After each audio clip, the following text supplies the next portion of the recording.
রাহমাতুল লিল আলামিন বলেন হুমা জান্নাতুকা ওয়া নারুকা, মা বাবার পায়ের নিচে সন্তানের জান্নাত, মা বাবার পায়ের নিচে সন্তানের জাহান্নাম। ও সন্তান, তুমি যদি তোমার মা বাবার খেদমত করো, মা বাবার খেদমত করলে আল্লাহর তৈরি জান্নাতের মধ্যে দাখিল হতে পারবে। আর যদি আপনি আমি মা বাবার খেদমত করি না, আল্লাহর তৈরি জাহান্নামের মধ্যে দাখিল হতে হবে। এজন্য আল্লাহর পয়গম্বর বলেন, ইন্নাল জান্নাতা তাহতা কুদামিল উম্মাহাত, মায়ের পায়ের নিচে সন্তানের জান্নাত। ও ইমানদার আল্লাহর গোলাম, আমাদের সমাজের যুবকেরা মা বাবার সঙ্গে ভালো আচরণ করলো না, মা বাবার সাথে ভালো আচরণ করতে পারলো না। ওই সন্তান তার বিবির সঙ্গে ঠিকই ভালো আচরণ করে, বিবিকে নিয়ে ভালো ভালো খাদ্য আহার করে, বিবিকে নিয়ে হাসি ফুর্তিতে আনন্দ উল্লাসে দিন কাটিয়ে দে, বিবিকে নিয়ে হবিগঞ্জ টাউনে বাসা করিয়া করিয়া, বিবিকে নিয়ে দামি বাসা করিয়া এমন আরামে থাকে, কিন্তু জনম দুঃখ নিমা গ্রামের এলাকায় কুরের ঘরের মধ্যে থাকে। এমন সন্তান আছে না নাই? আছে, এমন সন্তান আছে। আল্লাহ বলেন ওয়াবিল ওয়ালিদাইনি ইহসানা, আল্লাহ বলেন ও সন্তান, তোমরা তোমার মা বাবার সাথে ইহসান করো, মা বাবার সাথে ভালো আচরণ করো। মা বাবা খুশি তো আল্লাহ খুশি, মা বাবার অসন্তুষ্টির মধ্যে রয়েছে আল্লাহর অসন্তুষ্টি।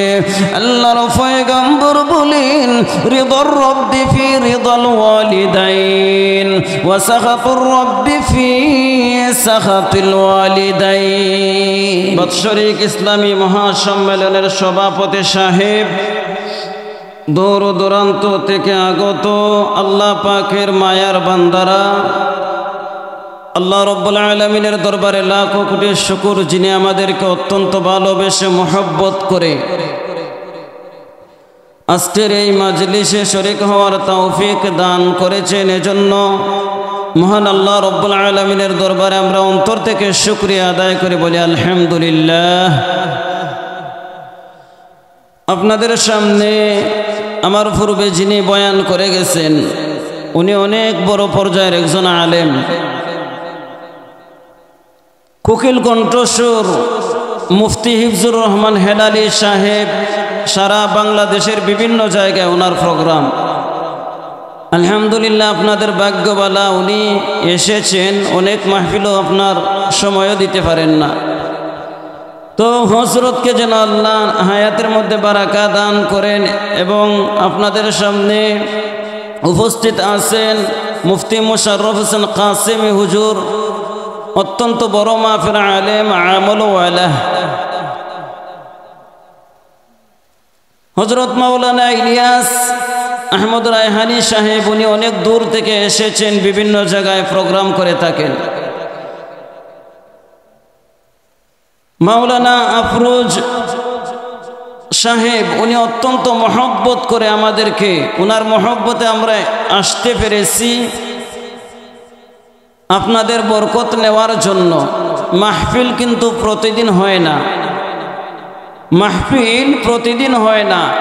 তবে আপনাদের এলাকার যে অবস্থা, যেরকম মানুষ দেখতেছি, এর চেয়ে বেশি কিন্তু আশা করেছিলাম। তবে আপনারা মনে হয় সকাল সকাল ঘুমিয়ে যান, যার কারণে লোক সংখ্যা আস্তে আস্তে যত রাত্র গনাইয়ে আসতেছে, তত লোক সংখ্যা কইমা যাইতেছে। তো প্রতিদিন মাহফিল হয় না, একটু কষ্ট করি ওই জিকিরের মাজলিসে চলে আসুন ভাই। আমরা যারা এখনো রাস্তাঘাটে হাটে বাজারে অনর্থক ঘোরাফেরা করতেছি, অযথা সময়কে নষ্ট করে দিচ্ছি। আসুন জিকিরের মাজলিসে, অত্যন্ত দামি এক মাজলিস, ওই মাজলিসের মধ্যে আল্লাহর রাসূল বলেন যে রহমতের ফেরেশতারা নাজিল হয়। বলেন সুবহানাল্লাহ। চতুর্দিকে রহমতের ফেরেশতারা বেষ্টন করে রাখে।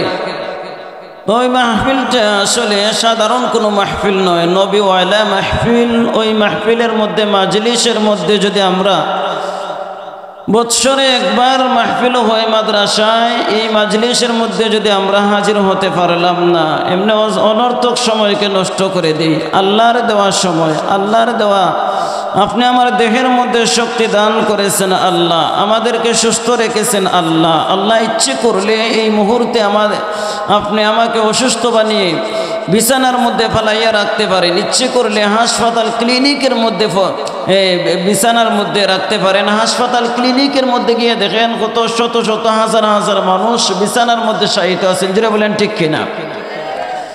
আমাদেরকে বড় মহব্বত করে ভালোবেসে আল্লাহ সুস্থ রেখেছেন। সুস্থতা আল্লাহ তাআলার বহুত বড় এক নিয়ামত। অসুস্থ হইলে বোঝা যায় সুস্থতার যে কি নিয়ামত। আর আমাদের শরীরের মধ্যে যে শক্তি রয়েছে, ওই যৌবন কাল কিন্তু সব সময় থাকবে না ভাই। দেখেন এক সময় আমরা শিশু ছিলাম, শিশু থেকে আমরা আমাদের বাল্যকাল থেকে আমরা কিতা যুবক অবস্থা থেকে আমরা বৃদ্ধ হয়ে গেলাম। এই যুবক বয়স কিন্তু সব সময় থাকবে না।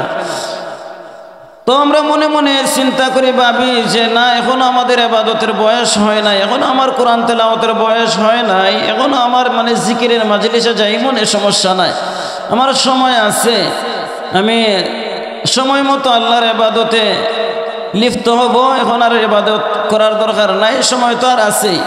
না ভাই, এক সেকেন্ডের সময় নাই। কত মানুষ দেখেন না ঘুমের ঘরে মারা যায়, কত মানুষ রাস্তাঘাটে হাটে বাজারে অসুস্থ হয়ে মারা যায়, কেউ বা গাড়ি অ্যাক্সিডেন্টে মারা যায়। মৃত্যুর কোনো সময় সীমা নেই, কার কবে মরণ হবে। এজন্য আল্লাহর রাসূল বলেছেন, শাবাবাকা ক্বাবলা হারামিক, যৌবন কালকে তুমি কাজে লাগাও। বৃদ্ধ হওয়ার পূর্বে যৌবন কালকে কাজে লাগানোর জন্য বলেছেন। তো আমাদের শরীরের মধ্যে যে শক্তি রয়েছে, ওই শক্তিটা কিন্তু সব সময় থাকবে না। যৌবন কালটা যেন আমরা ইবাদতের মধ্যে কাজে লাগিয়ে দিতে পারি। যারা আমরা এখনো অনর্থক ঘোরাফেরা করতেছে, আসেন মাজলিসে চলে আসেন। আল্লাহ আমাদেরকে ঘোরাফেরা করার জন্য, অনর্থক অকারণে নিষ্প্রয়োজনে আল্লাহ আমাদেরকে সৃষ্টি করেন নাই। আল্লাহ আমাদেরকে সৃষ্টি করেছেন তার ইবাদত করার জন্য, তার গোলামি করার জন্য। আল্লাহ পবিত্র কালামুল্লাহ শরীফের মধ্যে বলেন, আফাহাসিবতুম আন্নামা খালাকনাকুম আবাসা, আফাহাসিবতুম আন্নামা খালাকনাকুম আবাসা। আল্লাহ আমাদেরকে নিষ্প্রয়োজনে অনর্থক দুনিয়াতে প্রেরণ করেন নাই। দুনিয়ার মধ্যে আমরা ডং তামসা করার জন্য দুনিয়ার মধ্যে প্রেরণ করেন নাই। তাহলে কিসের জন্য আল্লাহ আমাদেরকে সৃষ্টি করেছেন? অন্য আয়াতে বলেন, ওয়ামা খালাকাতুল জিন্না ওয়াল ইনসা ইল্লা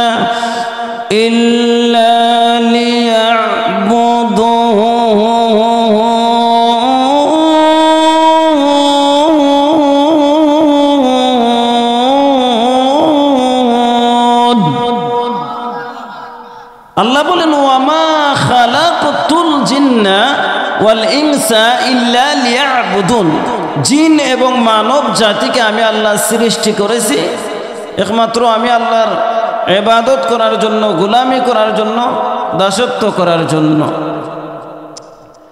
তাহলে আপনি আমি যদি ইবাদত করি, ইবাদত করলে আমাদের কি লাভ হবে আর না করলে কি ক্ষতি হবে? আমরা যদি তিনটি জিনিসের উপর, তিনটি জিনিস আমাদের অন্তরের মধ্যে চিন্তা ভাবনা থাকে যে আমরা এক সময় ছিলাম কোথায়, যে রূহের জগতে, রূহের জগৎ থেকে আসলাম মায়ের পেটের ভিতরে, এরপরে আমরা দুনিয়ার জগতে আসলাম।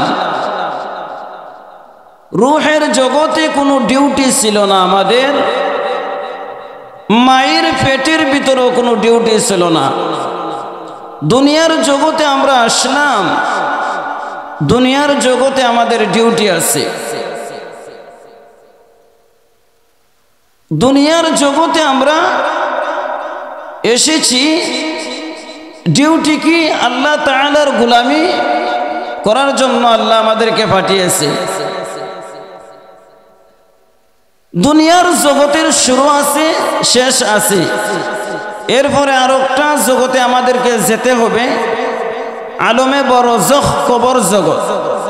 কবর জগতেরও শুরু আছে, শেষ আছে। আরেকটি জগৎ আছে পরকাল, আখিরাতের জগৎ। এই জগতের মধ্যে শুরু আছে ভাই, তবে শেষ নেই। আখিরাতের জগতের মধ্যে দুইটি অবস্থান রয়েছে, একটা হলো জান্নাত আর একটা হলো জাহান্নাম।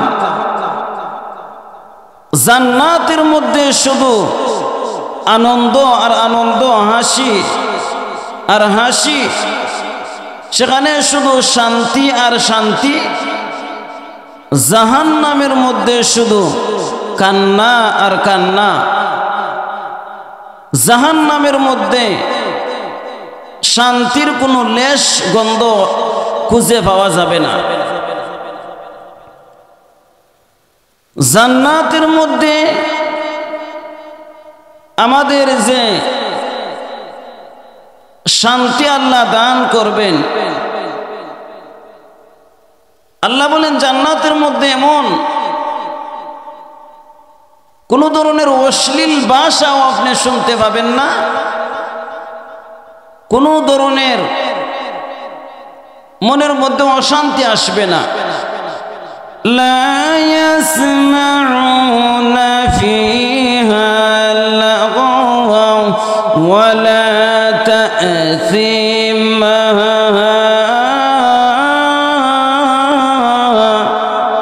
ইল্লা কিলা সালামা সালামা।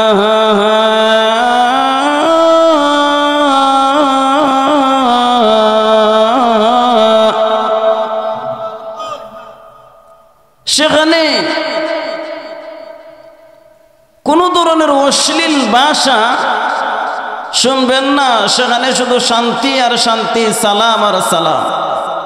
আর জাহান্নামের মধ্যে এমন ভয়ঙ্কর জায়গা, ওই জাহান্নামের মধ্যে যদি বান্দাকে আল্লাহ দাখিল করে দেন, জাহান্নামের শাস্তি শুরু হবে। এক সেকেন্ড জাহান্নামের আযাব আমাদের সহ্য করার কোনো অবকাশ নাই। তাই আসুন, জাহান্নাম থেকে বাঁচতে হলে, জান্নাতে যেতে হলে আমাদের কি করতে হবে? আমি আপনাদের সামনে যে আয়াতে কারিমা তেলাওয়াত করেছিলাম, ওয়া'বুদুল্লাহা ওয়া লা তুশরিকু বিহি শাইআ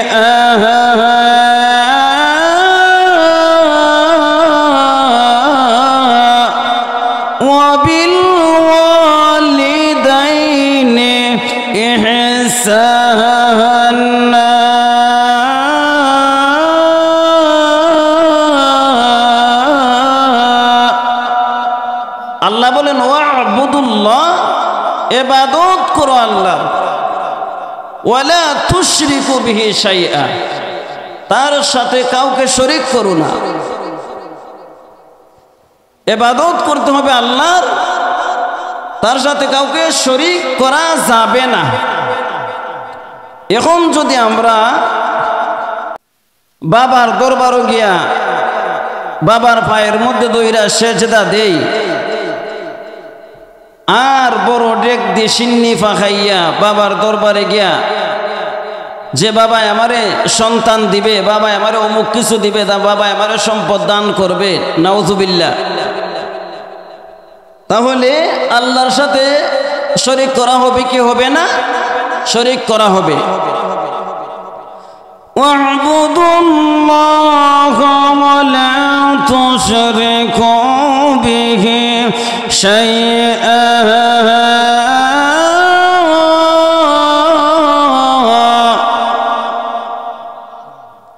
ওয়া'বুদুল্লাহা ওয়া লা তুশরিকু বিহি শাইআন,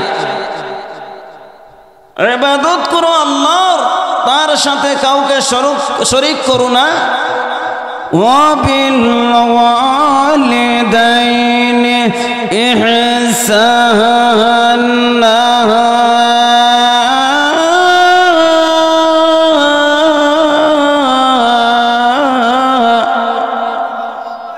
ওয়া বিল ওয়ালিদাইনি ইহসানা, মা বাবার সাথে, মা বাবার, ওয়াবিল ওয়ালিদাইনি ইহসানা, মা বাবার সেবা যত্ন করো, মা বাবার সেবা যত্ন, মা বাবা ইহসানা, মা বাবার সাথে ইহসান করো, মা বাবার সাথে খারাপ আচরণ করা যাবে না।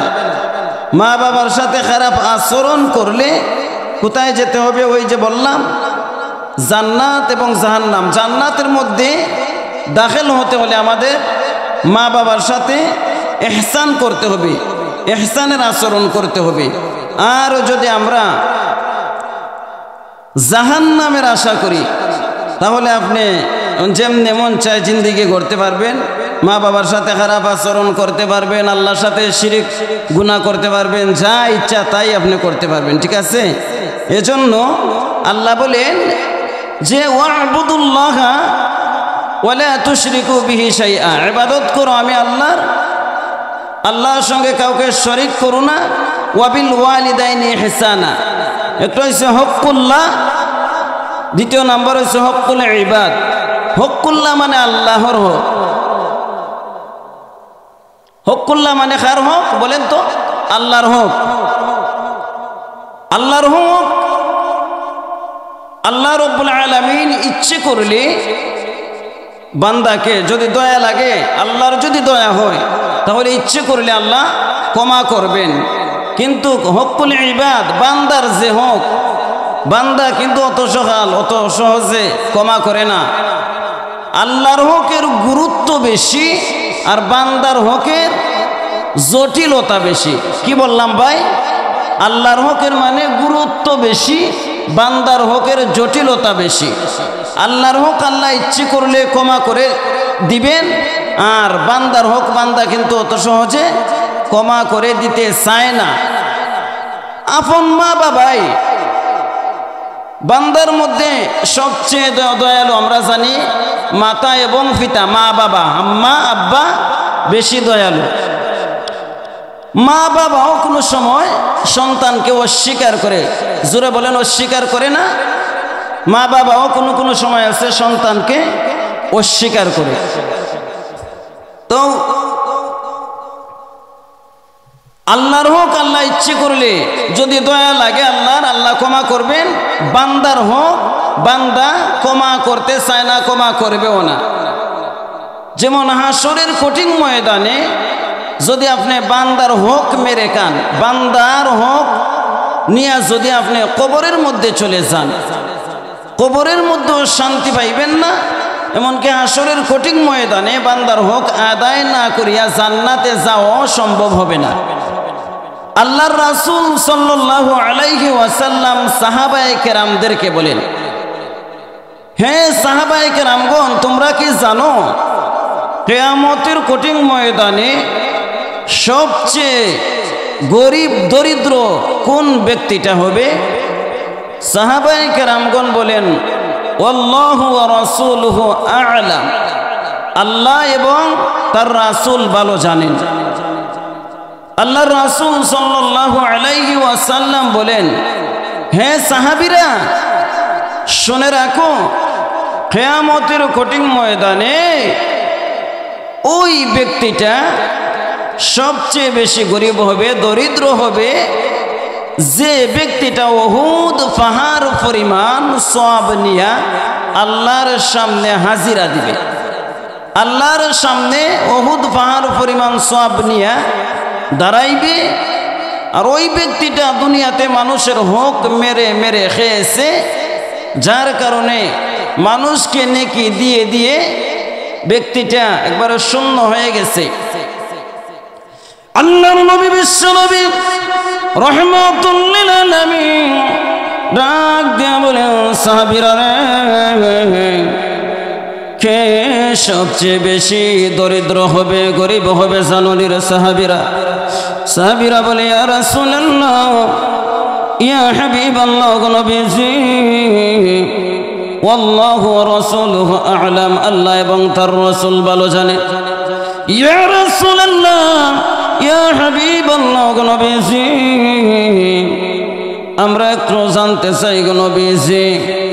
আল্লাহর নবী বলেন, সাহাবীরা রে, তাহলে শোনো, এক ব্যক্তি উহুদ পাহাড় পরিমাণ নেকি নিয়া আল্লাহর সামনে দাঁড়াইল।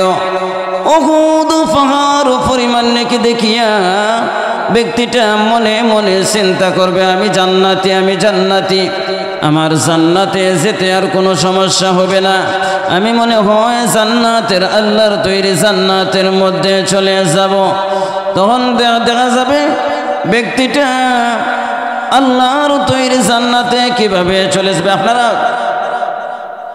বসেন, আর যারা অযথা ঘোরাফেরা করতেছেন আপনারা একটু চলে আসেন, জান্নাতের বাগানের মধ্যে চলে আসেন। আপনারা যদি মনে করেন আস্তে আস্তে খালি হয়ে যান, তাহলে কোথায় আমরা ওয়াজ করব?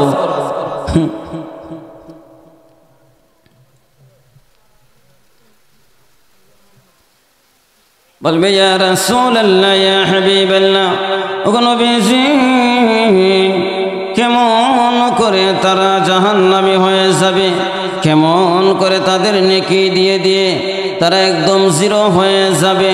আল্লাহর নবী বলেন, ব্যক্তিটা হাসরের কঠিন ময়দানে উহুদ পাহাড় পরিমাণ সওয়াব নিয়ে যাবে, কিন্তু চতুর্দিকে সিরিয়াল ধরা থাকবে। কেউ টাকা মেরে খেয়েছে, কেউ জমি দখল করেছে, কাউকে গালি দিয়েছে, কাউকে এমন খারাপ আচরণ করেছে, নির্যাতন করেছে, জুলুম করেছে। আল্লাহর নবী বিশ্ব নবী রাহমাতুল লিল আলামিন ডাক দিয়া বলে, সাহাবীরা রে, ব্যক্তিটা যদি অনেক কারো হয়, তার নেকি পাওনাদারকে দিয়ে দিয়ে ব্যক্তিটা শূন্য হয়ে যাবে, কিন্তু পাওনাদার আরো রয়ে গেছে, তাদেরকে কি করা হবে? তাদের নেকির অংশ তাদেরকে নেকি দিব, এমন নেকিও নাই, হাতের মধ্যে টাকাও নাই, এখন কি করা যায়? আল্লাহ রাব্বুল আলামিন বলবে, বান্দারে, তুমি মানুষের হক মেরেছো, মানুষের সম্পদ, মানুষের সব কিছু মেরে খেয়েছো, জায়গা জমি দখল করেছো, মানুষের সাথে খারাপ আচরণ করেছো, তুমি তার হক দুনিয়াতে আদায় করোনি। আল্লাহ রাব্বুল আলামিন বলবে, বান্দা যাও, তোমার গুনার বোঝা, তাদের গুনার বোঝা তোমার ঘরের মধ্যে চাপিয়ে দিলাম, তাদের গুনার বোঝা নিয়ে তুমি জাহান্নামের মধ্যে চলে যাও। বলেন নাউযুবিল্লাহ। তাহলে বান্দার হক যদি আমরা সবাই সতর্ক হয়ে থাকি, বান্দার হক কেমন জটিল। এজন্য বলা হয়েছে যে আল্লাহর হকের গুরুত্ব বেশি আর বান্দার হকের জটিলতা বেশি। বান্দার হক হাসরের কঠিন ময়দানে বান্দা কিন্তু মাফ করে দিবেন না, আর আল্লাহ ইচ্ছে করলে, আল্লাহর দয়ার গুণে, রহমতের গুণে আল্লাহ ইচ্ছে করলে ক্ষমা করে দিতে পারেন। এজন্য মানুষের যে একটা হক আছে, সাবধান, যদি কারো কাছে মানে এক টাকা পাওনা থেকে ওই 1 টাকা দেওয়ার চেষ্টা করবেন, কাউকে মানে আপনি গালিগালাজ করবেন না, মানুষের হকটা বড় জটিল, হাসরের কঠিন ময়দানে কিন্তু আপনি আমি ধরা পড়ে যাব। ইহসান আরবি শব্দ, বাংলা অর্থ হলো অনুগ্রহ করা, ভালো ব্যবহার করা, ভালো আচরণ করা। সন্তান যখন হাটে বাজারে কোথাও চলে যাইবে, নিজের জন্য যে জিনিসটা পছন্দ করবে, নিজের জন্য যে জিনিসটা চাহিদা করবে, ওই জিনিসটা মা বাবার জন্য নিয়ে আসতে হবে। বরংস ইহসান মানে তুমি বাড়াইয়া আনো, ডবল আনো মা বাবার জন্য। তোমার নিজের জন্য পছন্দের জিনিস তুমি আনলা, তুমি নিজে ভালো খাবার খাইলা, তোমার বিবি বাচ্চাকে নিয়ে তুমি ভালো খাবার খাইলা, ভালো পোশাক আদি পরলা, কিন্তু জনম দুঃখনী মা বাবা, যে মা বাবার মাধ্যমে আপনি আমি দুনিয়াতে এসেছি, ওই মা বাবার সাথে আমরা ইহসান করতে পারলাম না, ভালো আচরণ করতে পারলাম না, মা বাবার জন্য নিজের পছন্দের জিনিস এনে দিতে পারলাম না। অনেক সময় আছে অনেক যুবকরা পীরের দরবারে ঠিকই হাজার হাজার টাকার গরু নিয়ে যায়, আর বাবা মার জন্য, বৃদ্ধ মা বাবার জন্য 1 কেজি আপেল আর কমলা আনতে তার কলিজার মধ্যে ধরে।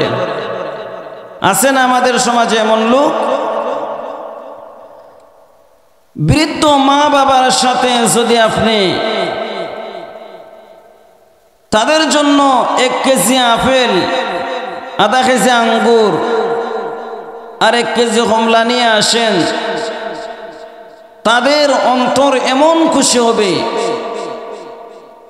আল্লাহ তাআলার আরশ পর্যন্ত খুশি হয়ে যাবে।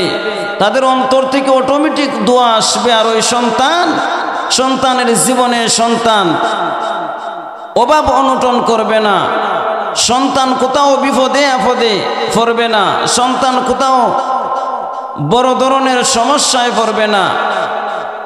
টাকা পয়সা সব কিছু আল্লাহ রাব্বুল আলামিন খুশি হইয়া সন্তানকে দিবেন। কেন? মায়ের একটা দোয়া, মায়ের দোয়ায় সন্তান আল্লাহর ওলি পর্যন্ত হয়ে যায়। এমন নজির আছে না নাই? সন্তান যদি জান্নাতে যেতে হয়, আল্লাহর রাসূল সাল্লাল্লাহু আলাইহি ওয়াসাল্লাম বলেন, হুমা জান্নাতুকা ওয়া নারুকা, মা বাবার পায়ের নিচে সন্তানের জান্নাত, আবার মা বাবার পায়ের নিচে সন্তানের জাহান্নাম। আল্লাহর নবী বিশ্ব নবী রাহমাতুল লিল আলামিন বলেন, হুমা জান্নাতুকা ওয়া নারুকা, মা বাবার পায়ের নিচে সন্তানের জান্নাত, মা বাবার পায়ের নিচে সন্তানের জাহান্নাম। ও সন্তান, তুমি যদি তোমার মা বাবার খেদমত করো, মা বাবার খেদমত করলে আল্লাহর তৈরি জান্নাতের মধ্যে দাখিল হতে পারবে। আর যদি আপনি আমি মা বাবার খেদমত করি না, আল্লাহর তৈরি জাহান্নামের মধ্যে দাখিল হতে হবে। এজন্য আল্লাহর পয়গম্বর বলেন, ইন্নাল জান্নাতা তাহতা কুদামিল উম্মাহাত, মায়ের পায়ের নিচে সন্তানের জান্নাত। ও ইমানদার আল্লাহর গোলাম, আমাদের সমাজের যুবকেরা মা বাবার সঙ্গে ভালো আচরণ করলো না, মা বাবার সাথে ভালো আচরণ করতে পারলো না। ওই সন্তান তার বিবির সঙ্গে ঠিকই ভালো আচরণ করে, বিবিকে নিয়ে ভালো খাদ্য আহার করে, বিবিকে নিয়ে হাসি ফুর্তিতে আনন্দ উল্লাসে দিন কাটিয়ে দে, বিবিকে নিয়ে হবিগঞ্জ টাউনে বাসা করিয়া করিয়া বিবিকে নিয়া দামি বাসা করিয়া এমন আরামে থাকে, কিন্তু জনম দুঃখ নিমা গ্রামের এলাকায় কুরের ঘরের মধ্যে থাকে। এমন সন্তান আছে না নাই? আছে, এমন সন্তান আছে। আল্লাহ বলেন ওয়াবিল ওয়ালিদাইনি ইহসানা। আল্লাহ বলেন ও সন্তান, তোমরা তোমার মা বাবার সাথে ইহসান করো, মা বাবার সাথে ভালো আচরণ করো। মা বাবা খুশি তো আল্লাহ খুশি। মা বাবার অসন্তুষ্টির মধ্যে রয়েছে আল্লাহর অসন্তুষ্টি। আল্লাহর পয়গম্বর বলেন রিদার রব্বি ফি রিদাল ওয়ালিদাইন ওয়া সাখাতুর রব্বি ফি সাখাতিল ওয়ালিদাইন। মা বাবার সন্তুষ্টির মধ্যে রয়েছে খারাপ আচরণ করে, খারাপ আচরণ করে কত সন্তান আছে। আল্লাহ বলেন যে হে সন্তান, তোমার মা বাবার সাথে তুমি এমন আচরণ করো, যখন তোমার মা বাবা বৃদ্ধ বয়সে উপনীত হয়, অনেক সময় মা বাবার মেধা শক্তি অকেজো হয়ে যায়। একটা জিনিস বারবার বলে যে বাবা এটা কি হিটা কি হিটা কি, এভাবে একটা জিনিস বারবার বলে। মেধা শক্তি যখন অকেজো হয়ে যায়, তখন সন্তান অনেক সময় শব্দ করে, শব্দ করে। এটা আল্লাহ নিষেধ করেছেন। ফালা তাকুল লাহুমা উফ। আল্লাহ বলেছেন মা বাবার সাথে শব্দ করো না। ওয়ালা তানহারহুমা, দমক দিয়ে কথা বলো না। আমাদের দেশের অনেক সন্তানরা আছে মা বাবার সাথে দমক দিয়ে কথা বলে। যে জায়গার মধ্যে শব্দ করা যাবে না, সেখানে তো দমক দেওয়ার কোনো প্রশ্নই আসে না। কিন্তু দেখা যায় মা বাবাকে অনেক সময় সন্তানরা গালিগালাজ করে, ধাক্কা মেরে ফেলে দেয়। হে সন্তান, তোমার কিন্তু দুনিয়া এবং আখিরাত উভয় জাহান ধ্বংস হয়ে যাবে, উভয় জগৎ তোমার বরবাদ হয়ে যাবে। তাদের সাথে ভালো আচরণ করতে হবে, ভালো ব্যবহার করতে হবে। তাদেরকে তুমি দমক দিলা, তাদেরকে তুমি দমক দিয়ে কথা বললা, তাদের সাথে তুমি খারাপ আচরণ করলা, তুমি হালকা আঘাত পাইতে মাকে তুমি ধাক্কা মারলা, গালিগালাজ করলা, জীবন কিন্তু বরবাদ হয়ে যাবে। আমাদের জানা মতো একটা ঘটনা, আমার জানা মতো একটা ঘটনা, এক যুবক তার মায়ের শরীরের মধ্যে লাথি মেরেছে। বলেন নাউজুবিল্লাহ।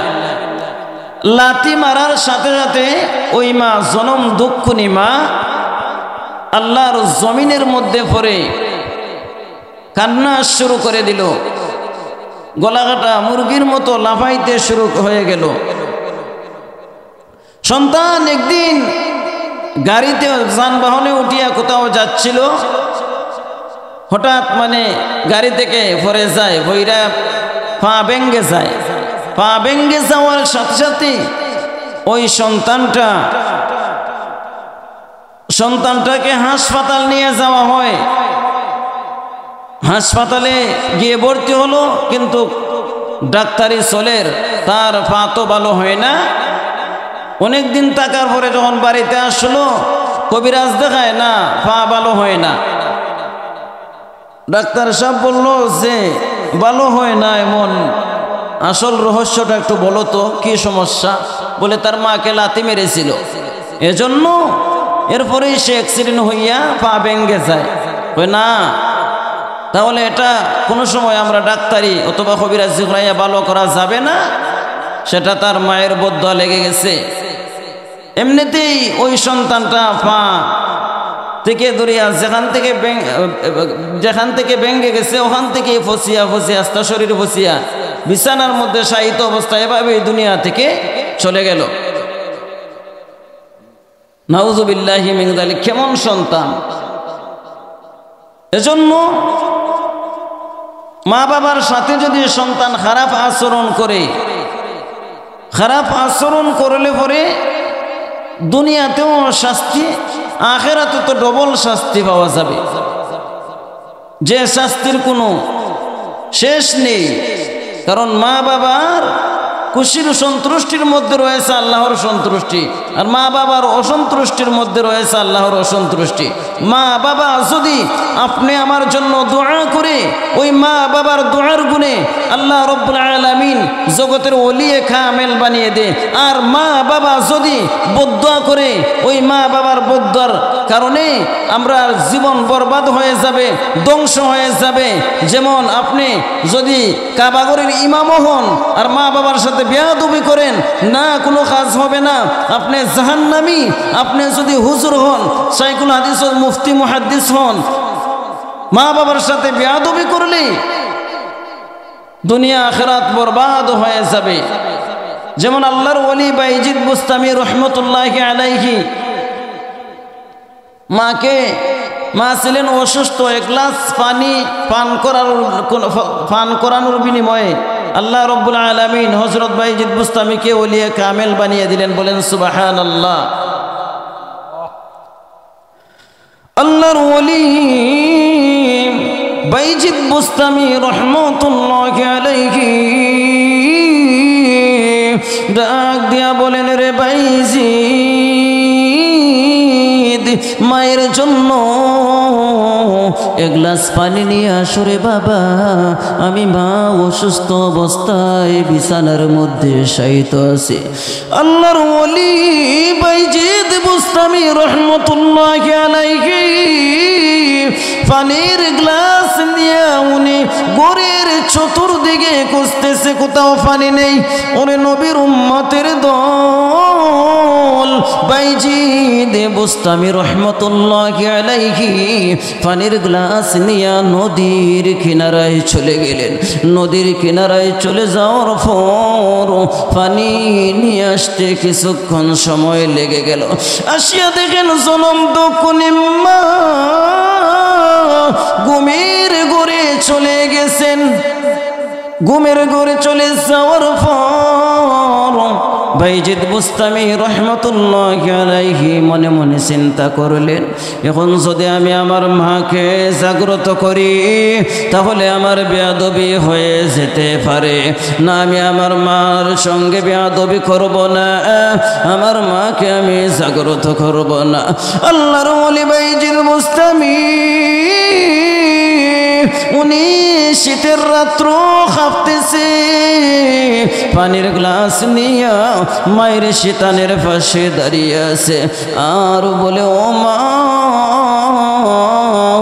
আমি পানির গ্লাস নিয়ে দাঁড়িয়ে আছি রে মা, আমি পানির গ্লাস নিয়ে দাঁড়িয়ে আছি। ইচ্ছে করলে বাইজিদ বুস্তামি পানির গ্লাস রেখে শীতানের পাশে রাখিয়া ঘুমিয়ে যেতে পারতেন কি পারতেন না?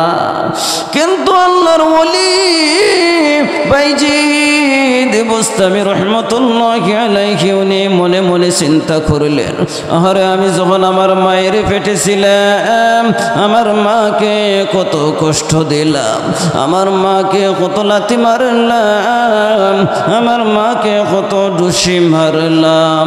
আমি যদি এখন পানির গ্লাস রাখিয়া ঘুমের ঘরে চলে যাই, আমি বাইজিদের বেয়াদবি হয়ে যাবে। না না, পানির গ্লাস নিয়া শীতে কাঁপতেছে আর দাঁড়িয়ে রইলেন বাইজিদ বুস্তামি। যখন ফজরের আজান হয়ে গেল, মুয়াজ্জিন সাহেব ফজরের আজান দিতেছে, আসসালাতু খায়রুম মিনান নাওম,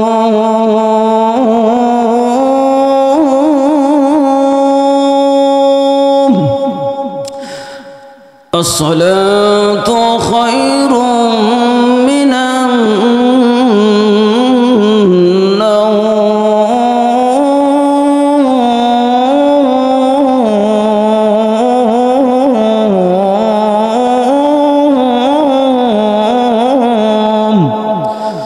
যখন মুয়াজ্জিন সাহেব ফজরের আজান দিলেন। জনম দুঃখী মা ঘুম থেকে জাগ্রত হইয়া গেলেন। জাগ্রত হইয়া বলেন, রে বাইজিদ, ইচ্ছে করলে পানির গ্লাস রাখিয়া তুমি ঘুমাই যাইতে পারতে, কিন্তু কেন রে বাবা এত কষ্ট করলে? শীতের রাত্র, শীতে কাঁপতেছ, কষ্ট করার কারণ কি? বলে, রে মা, যখন আপনি আমাকে পেটে নিয়েছিলেন আপনি কষ্ট করেছেন। ভূমিষ্ঠ হওয়ার পরে কত কষ্ট দিয়েছি রে মা, কত শীতের রাত্র চলে গেল আপনার কুলের মধ্যে, আপনার শরীরের মধ্যে আমি বাইজিদ বুস্তামি প্রস্রাব করেছি। আপনি জনম দুঃখ নে মা, ইচ্ছে করলে আমি বাইজিদকে গলা টিপে হত্যা করতে পারতে রে মা, কিন্তু আপনি বড় মায়া করিয়া, বড় আদর করিয়া আমি সন্তানকে লালন পালন করলেন রে মা। আপনি তো আমাকে মারলেন না। সেদিনের কথা স্মরণ হইলে আমি বাইজিদ পানির গ্লাসে শীতানের পাশে রাখতে পারি না। ওরে নবীর উম্মতের দল, এবার বাইজিদ বুস্তামির মা দুইটা হাত আল্লাহর দরবারে উঠাইয়া দিলেন আর বলেন, রে মালিক, মেহেরবানি করিয়া আপনি আমার সন্তানকে মাফ করিয়া দাও। আল্লাহ, আমার সন্তানকে আমি মায়ের দোয়ায় আল্লাহ এ জগতের ওলিয়ে কামেল বানিয়ে দাও। ও নবীর উম্মতের দল, আল্লাহ রব্বুল আলামিন বাইজিদ বুস্তামিকে ওলিয়ে কামেল বানিয়ে দিলেন। বলেন সুবহানাল্লাহ। আল্লাহ আল্লাহ क्या मुबारक नाम है,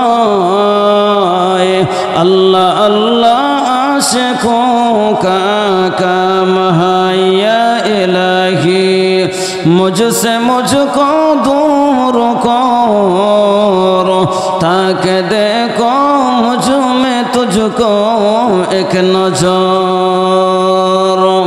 हकीकत से तो दुनिया बेखबर है, दुनिया की नुमाइश पर नजर है। नमी गोयाम कि आज दुनिया जुदा बाश बहर करे के बाशिबा खुदा बाश बहर करे के बाशिबा खुदा बाश।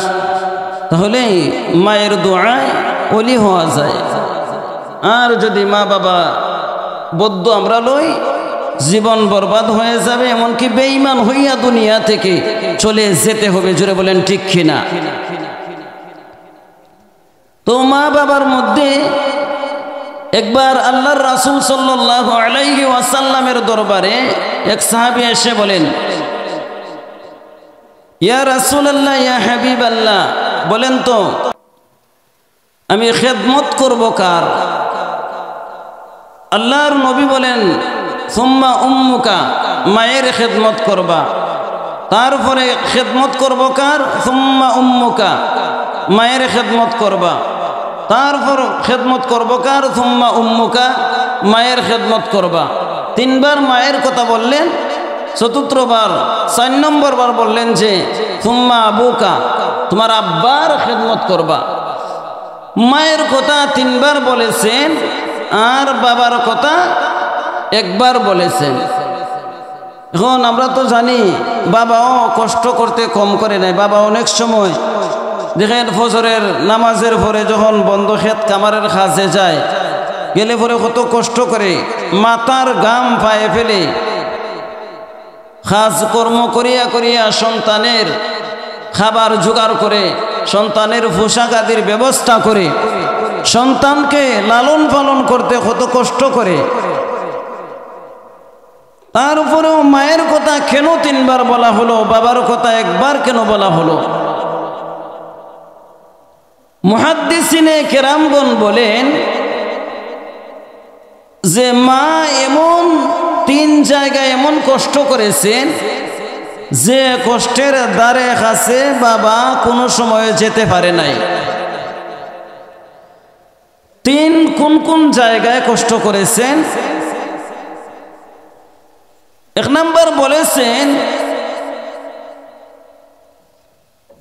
যে মা যখন সন্তান মায়ের পেটে ছিল, সন্তান যখন মায়ের পেটে আসলো তখন মা কষ্টের পর কষ্ট সহ্য করেছে।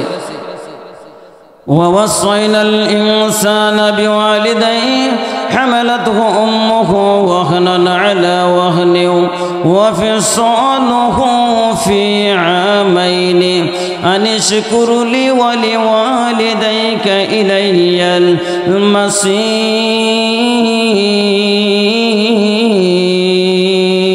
المصير الله بولن ووصينا الإنسان আর আমি সন্তানকে সন্তানদেরকে নির্দেশ দিয়েছি তারা যেন তাদের মা বাবার খেদমত করে। আল্লাহ জোরপূর্বক নির্দেশ দিয়েছেন মাতা পিতার খেদমত করার জন্য। ওই আয়াতের মধ্যে মায়ের কথা গুরুত্ব বেশি দিয়েছেন। ওরে নবীর উম্মতের দল, মা কষ্টের পর কষ্ট করিয়া সন্তানকে গর্ভে ধারণ করেছে। মা কষ্টের পর কষ্ট করিয়া করিয়া যখন সন্তান মায়ের পেটে চলে আসলো, সন্তান মায়ের পেটে চলে আসার পর জনম দুঃখনি মা ভালো ঠিকে খাবার খেতে পারে না। মায়ের পেটে সন্তান আঘাত করে, মায়ের পেটে সন্তান লাথি মারে, ডুসি মারে। জনম দুঃখনি মা ঘরের মধ্যে নীরবে নীরবে কান্না করে। যখন লাথি ডুসি মারে মায়ের পেটের মধ্যে বেদনা ব্যথা বেড়ে যায়। মা খাবার নিয়ে যখন বসেছি এক মুঠো খাবার মুখে উঠাইবে তখন সন্তান লাথি আঘাত মারিয়া সন্তান মায়ের ব্যথা বাড়িয়ে দেহে। মা বারবার বমি করে জনম দুঃখনি মা কান্না করে আর বলে তোমরা কারা গো? মনে হয় আমি আর বাঁচবো না, মনে হয় দুনিয়া থেকে চলে যাব। এমন ব্যথা আমার জিন্দেগিতে হয়নি। ওই ব্যথা আমি কেমন করে সহ্য করব, কেমন করে মেনে নিব? জনম দুঃখনি মা মা পেটের ব্যথায় কান্না করে স্বামীর কাছে ক্ষমা চায় আর বলে স্বামী আমার মনে হয় আমি আর বাঁচবো না, আপনি আমাকে মাফ করিয়া দাও। শ্বশুর শাশুড়ির কাছে বিদায় নে, ও মা আপনি আমাকে মাফ করিয়া দাও, মনে হয় বাঁচবো না, দুনিয়া থেকে মনে হয় চির বিদায় হয়ে চলে যাব। এভাবে যখন পেটের ব্যথায় জনম দুঃখনে মা কান্না করে। এজন্য মুহাদ্দিসিনে কেরামগণ বলেন এক নাম্বার মায়ের খেদমত করার কথা নবীজি বলেছেন। মা সন্তানকে পেটে নিয়ে কষ্টের পর কষ্ট করেছে। যখন সন্তান ভূমিষ্ঠ হয়ে যায় দুই নাম্বার কারণ বলেছেন। যখন সন্তান ভূমিষ্ঠ হয়ে যায় ওই সন্তানকে নিয়ে জনম দুঃখনি মা এমন কষ্ট করেছে, মায়ের কষ্ট আরো বেড়ে যায়। কেমন ভাবে বেড়ে যায়? মায়ের সন্তান ভূমিষ্ঠ করতে গিয়ে বালতির বালতি রক্ত জমিনের মধ্যে ঢেলে দিয়েছে। জুড়ে বলেন ঠিক কিনা? এ সন্তান কেমন করে তুমি তোমার মা বাবাকে আঘাত করো, কেমন করে তুমি তোমার মাকে লাথি মারো।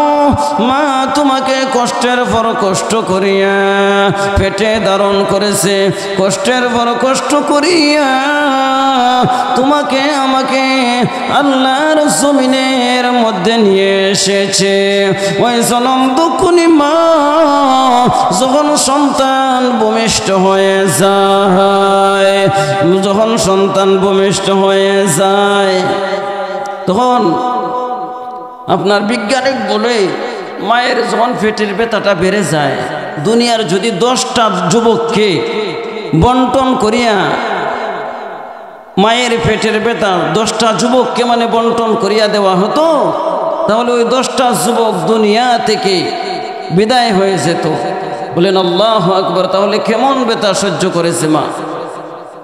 খেদমতে মা দরবে দর কোন ইখতিয়ার, তাকে বাসি দরদ আলম নে খুনা। খেদমতে মা দরবে দর কোন বখতিয়ার, তাকে বাসি দরদ আলম ইখতিয়ার। তো 2 নাম্বার বলেছেন যে মুহাদ্দিসিনে কেরামগণ 2 নাম্বার বলেছেন, যখন সন্তানটা ভূমিষ্ঠ হয় ওই সন্তানকে ভূমিষ্ঠ করতে গিয়ে মা কত কষ্ট করেছে। 2 বছর 2.5 বছর দুধ খাওয়াতে হয়, ঠিক না? সন্তান মায়ের শরীরের মধ্যে গভীর রজনীতে গভীর শীতের মাঝে মায়ের শরীরের উপর প্রস্রাব করে দেয়। একবার মা ডাইনের দিকে নিয়ে আসে, সন্তান ডাইনের দিকে পেশাব করে, আবার বামের দিকে নিয়ে যায়, সন্তানটা বামের দিকে পেশাব করে। সন্তানকে জনম দুঃখুনি মা মায়ের বুকের উপরে উঠাই আনে। এরপরেও সন্তানকে প্রস্রাবের মধ্যে ঘুম পাতায় না, সন্তানকে প্রস্রাবের মধ্যে শোয়ায় না। কেন শোয়ায় না জানেননি? সন্তান যদি গভীর শীতের মধ্যে মরিয়া যায়, ওই সন্তানের মহব্বতে, সন্তানের ভালোবাসায় মহব্বতে নিজে কষ্ট করতে রাজি, নিজে কষ্ট স্বীকার করে নেওয়ার পরেও সন্তানকে বিন্দু পরিমাণ কষ্ট দেয় না। বলেন সুবহানাল্লাহ। তাহলে কেমন মায়ের সাথে আমরা বেয়াদবি করি, খারাপ আচরণ করি। মায়ের সাথে যদি আমরা খারাপ আচরণ করি, আমাদের জীবন বরবাদ হয়ে যাবে। মুহাদ্দিসিনে কেরামগণ 3 নাম্বার কারণ বলেছেন যে সন্তান লালন পালন করতে গিয়ে কত কষ্ট করেছেন। সন্তান দেখেন আপনার অসুস্থ হয়ে যায়, মা পেরেশান, সন্তানের ক্ষুধা লেগে যায়, জনম দুঃখনে মা পেরেশান। সন্তান অসুস্থ হইলে মা পেরেশান হইয়া বলে আমার সন্তানের কি হলো, সন্তানের কি হলো। সন্তান পায়খানা করে জনম দুঃখনে মা পেরেশান। সন্তান যখন ঘুমিয়ে যায় মা পেরেশান। সন্তান কান্না করলে জনম দুঃখনে মা পেরেশান। সন্তান যখন খাবার আহার করে না জনম দুঃখনে মা পেরেশান, পাগলের মতো হয়ে যায়।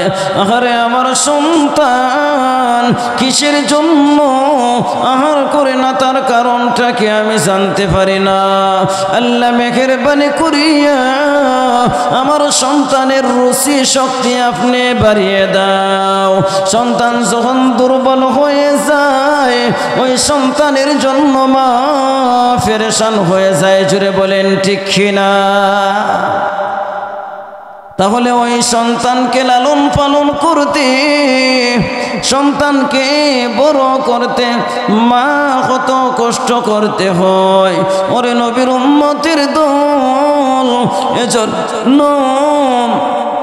আল্লাহর রাসূল বলেছেন মায়ের খেদমতের কথা 3 বার বলেছেন, বাবার কথা 1 বার বলেছেন।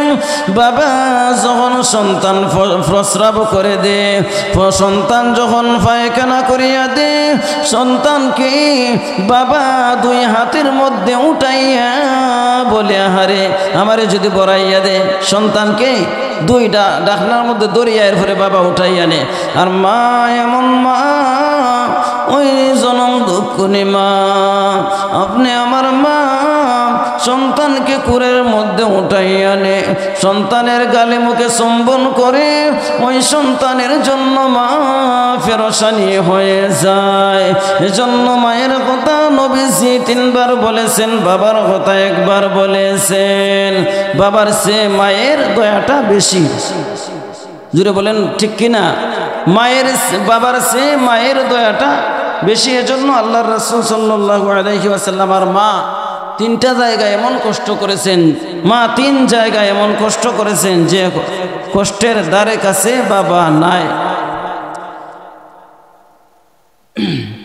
যে কষ্টের দ্বারে কাছে বাবা নাই। এজন্য মায়ের সাথে আমাদের আল্লাহ বলেছেন যে ওয়াবিল ওয়ালিদাইনি ইহসানা, মা বাবার সাথে ইহসান করো হে সন্তান। ওরে সন্তান, যখন তুমি যুবক হয়ে যাইবা, বিয়ের বয়স হয়ে যায়, সুন্দরী মহিলা পাইয়া তুমি তোমার জনম দুঃখ মাকে বলে যাইবা না। সুন্দরী গাড়ি পাইয়া, সুন্দর সুন্দর নারী পাইয়া, অনেক বড় বাড়ি বিল্ডিং পাইয়া জনম দুঃখ মাকে বলবে না যে মা 9 মাস অথবা 10 মাস আপনাকে নিয়ে কষ্ট করেছে, জন্মের পরে কষ্ট করেছে আপনাকে, মা আপনার জন্য কত পেরেশান হয়েছে। ওই মাকে কষ্ট দিবা না হে সন্তান। যদি মাকে কষ্ট দাও তাহলে নবীজি বলেছেন ইন্নাল জান্নাতা তাহতা কুদামিল উম্মাহাত হুমা জান্নাতুকা ওয়া নারুকা। মা বাবার পায়ের নিচে সন্তানের জান্নাত, আবার মা বাবার পায়ের নিচে সন্তানের জাহান্নাম।